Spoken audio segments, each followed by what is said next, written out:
అందరికీ నమస్కారం. నేను మీ హమీద్ ఖాన్, ఏసీబీ ఇన్స్పెక్టర్, అనంతపురం. మొన్న గుదిబండ తహసీల్దార్ మ్యుటేషన్ చేయడానికి ఒక వ్యక్తి దగ్గర 20,000 లంచం తీసుకుంటుండగా ఏసీబీ వాళ్ళు పట్టుకోవడం జరిగింది. తర్వాత ఆ అధికారి ఇండ్లు సోదా చేయగా సుమారు 54 లక్షల రూపాయలు క్యాష్ మరియు బంగారు, వెండి ఆభరణాలు దొరకడం జరిగింది. వీళ్ళకి ఇంత డబ్బు ఎక్కడి నుండి వస్తుంది? మీకు విధిగా చేయవలసిన పని కోసం తీసుకున్న లంచం డబ్బులు కావచ్చు, లేదా మీరు కష్టపడి సంపాదించిన భూమి అన్యాయంగా ఇతరుల పేరు మీదకి ఆన్లైన్ చేయడానికి తీసుకున్న లంచం డబ్బులు కావచ్చు.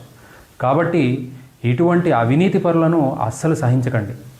ఇటువంటి అవినీతి పరులు ఉండవలసింది ప్రభుత్వ కార్యాలయాల్లో కాదు, ప్రభుత్వ కారాగారాల్లో. ఈ వీడియో చూడగానే కొంతమంది కామెంట్స్ మొదలు పెడతారు. కొద్ది రోజుల్లో అతనికి బెయిల్ వస్తుంది, కొద్ది రోజుల్లో అతనికి ఉద్యోగం వచ్చేస్తుంది అని. మీకు తెలియాల్సిన వాస్తవాలు కొన్ని ఉన్నాయి. ఈ సంవత్సరం జనవరిలో మేము కట్టిన మొదటి కేసులో ముద్దాయికి సుమారు 70 రోజులకు బెయిల్ వచ్చింది. ఆమె ఇంకా సస్పెన్షన్లోనే ఉంది.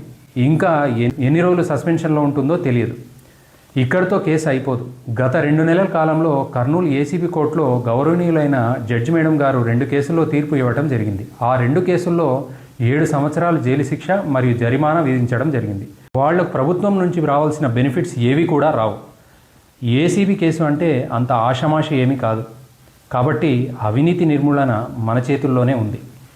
ఎవరైనా ప్రభుత్వ అధికారి లంచం అడిగితే 1064కి డయల్ చేయండి.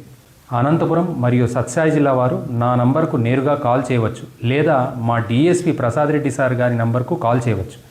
కేవలం అనంతపురం మరియు సత్యసాయి జిల్లా వాళ్ళు మాత్రమే నా నంబర్కు మరియు డిఎస్పీ గారి నంబర్కు కాల్ చేయవచ్చు.